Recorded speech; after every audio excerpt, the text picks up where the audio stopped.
Hi guys, Jim from Wideboys here. Haven't done a tutorial for a little while, so I thought I'd post something up which we find vital in all types of dance music and all types of music, pop production or anything like that, is getting the bottom end to sound really clean, especially if it's in a club. You don't want any nasty frequencies interfering with each other. So here's how we do it. We've just got these two elements. It's a kick drum and a bass playing at the moment.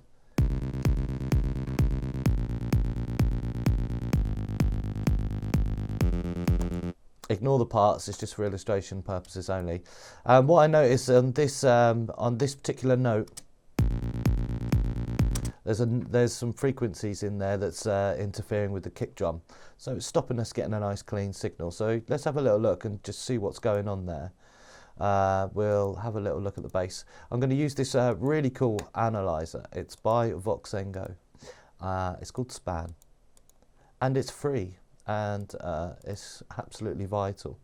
The great thing about it, it's got this low frequency inspection. So let's just have a look at that bass. It's quite like a harmonic based bass. You can see lots of all these peaks going about.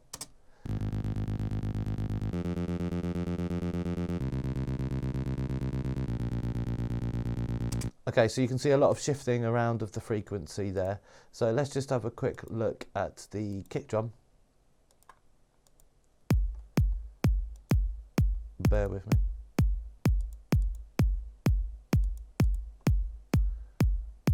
Okay, so there's our kick drum, and you can see the main bit of the kick drum is kind of running from like 45 Hertz to 50 Hertz, but the main peak is kind of there at about 47. We can zoom right in there. So there's our main peak there. It's like 47.5, 48 Hertz. Okay, so let's play that along with the bass.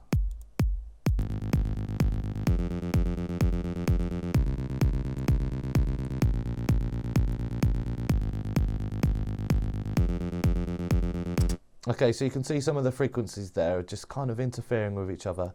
So let's just very easily with EQ, let's just go into that bass pattern. Let's type in where the kick drum is, but this is our bass, and let's just notch out just a bit of those frequencies, not too wide. And that's just going to clear those kick drum frequencies out of the bass for us.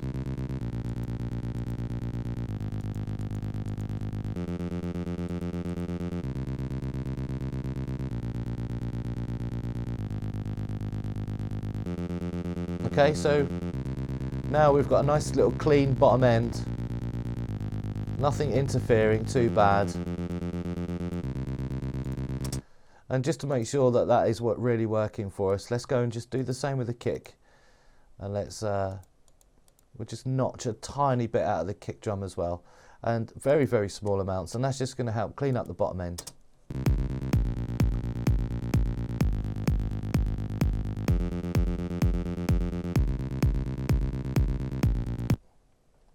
Especially on this a little offending note here where it's got some 48 Hertz signal in there. And then the other thing to do, I'm not going to go through it too much because there's a lot about sidechaining online. We just use the kick drum to trigger a compressor, which we put as an insert over the bass. And we can just use that to duck the volume of the bass when the kick drum plays, which technically cleans up your bottom end and it sounds really good as well. It gives you that nice little pumping effect. So that, along with the EQ, really helps clean up the bottom end. And then what I really like to do is then go and group those two elements back together. So now we've spent all this time separating them, I like to knit them back together and just put them together as a group. And with this little chain here, so I use a nice old EQ, give it a nice warm effect, a really nice old compressor, not very much ducking there, barely at all, more like an effects processor.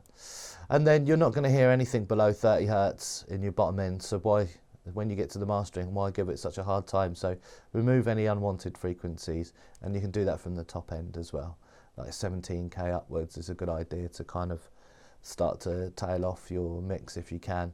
You're just not going to hear those frequencies, not unless like you're an Alsatian or a bat or something. That is how you get a really nice bottom end. Sorry, just to be thorough, I've just popped a gate on the end there, just a standard gate, just to clean up that channel, because we're routing a lot of stuff for it, and also these old plugins as well are based on component modeling, so they do create a nice little bit of authentic noise as well, so it's worth just cleaning those up.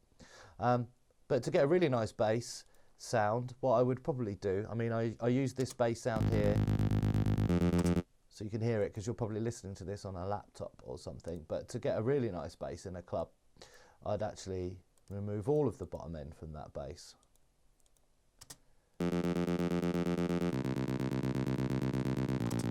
And then just add a sub, but doing the same thing.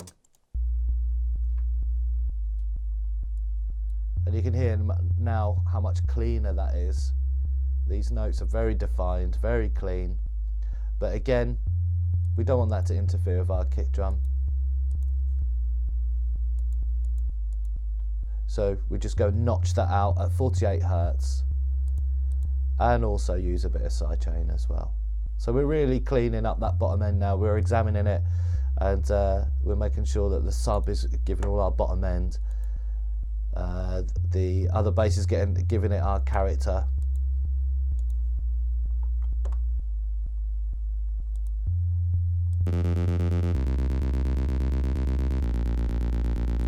And then our kick drum.